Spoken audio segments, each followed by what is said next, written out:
محترم سامعین، آج ہم بات کریں گے حضرت یونس علیہ السلام کے بارے میں۔ حضرت یونس علیہ السلام حضرت ہود علیہ السلام کی اولاد میں سے تھے۔ آپ بستی نینوا کے نبی تھے۔ آپ علیہ السلام نے 40 سال ان لوگوں کو بت پرستی چھوڑنے اور اللہ تعالیٰ کی وحدانیت کا اقرار کرنے کی دعوت دی، لیکن انہوں نے آپ علیہ السلام کو جھٹلایا اور اپنے شرک سے باز نہ آئے۔ تب آپ علیہ السلام نے اللہ کے حکم سے انہیں 3 دن کے بعد عذاب آ جانے کی خبر دی۔ ان لوگوں نے آپس میں کہا کہ حضرت یونس علیہ السلام نے کبھی بھی کوئی بات غلط نہیں کہی۔ دیکھو، اگر وہ رات یہاں رہے تو کوئی اندیشہ نہیں، اگر انہوں نے رات یہاں نہ گزاری تو سمجھ لینا چاہیے کہ عذاب آئے گا۔ جب رات ہوئی تو حضرت یونس علیہ السلام وہاں سے تشریف لے کے اور صبح کے وقت عذاب کے آثار نمودار ہو گئے۔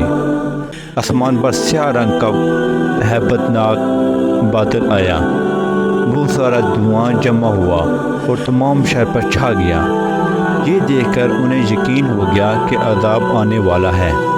انہوں نے حضرت یونس علیہ السلام کو تلاش کیا تو آپ علیہ السلام کو نہ پایا۔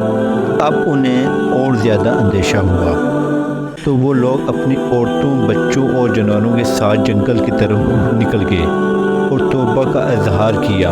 شوہر سے بیوی اور ماں سے بچے الگ ہو گئے اور سب نے بارگاہ الہی میں گریہ وزاری شروع کر دی اور عرض کرنے لگے، جو دین حضرت یونس علیہ السلام لائے ہیں ہم اس پر ایمان لاتے ہیں۔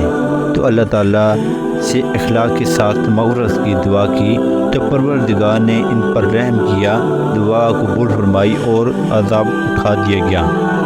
ادھر حضرت یونس علیہ السلام یہ سوچ کر شہر سے چلے گئے تھے کہ جب میں واپس آؤں گا یہ لوگ تباہ ہو جائیں گے، لیکن آپ علیہ السلام واپس آئے تو کوئی عذاب نہیں آیا تھا۔ جب عذاب نہ آیا تو قتل سے بچنے کے لیے آپ علیہ السلام نے سمندر کے سفر کا قصد کیا اور بڑی کشتی پر سوار ہو گئے۔ جب کشتی سمندر کے درمیان پہنچی تو ٹھہر گئی۔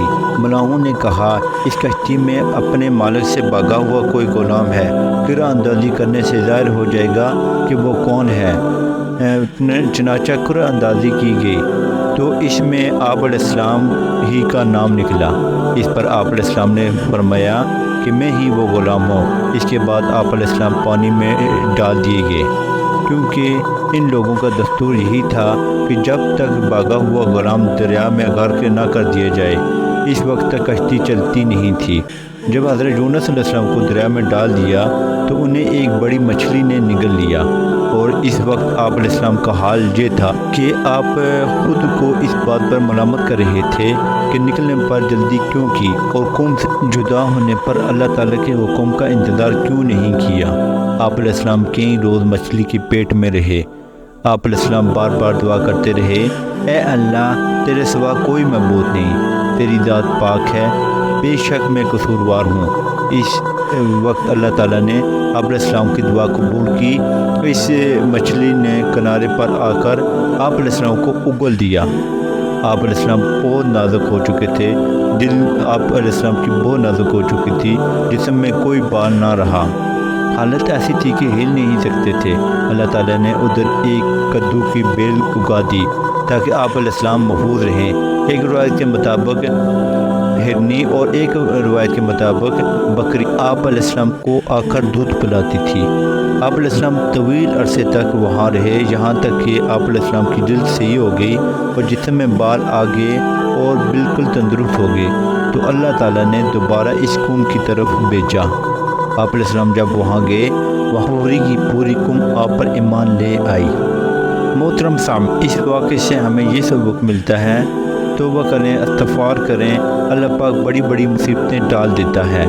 اگر آپ کسی پریشانی میں ہیں، کسی مشکل میں ہیں، اپنے رب کو پکاریں، وہ بڑا کریم ہے، ضرور کرم کرے گا۔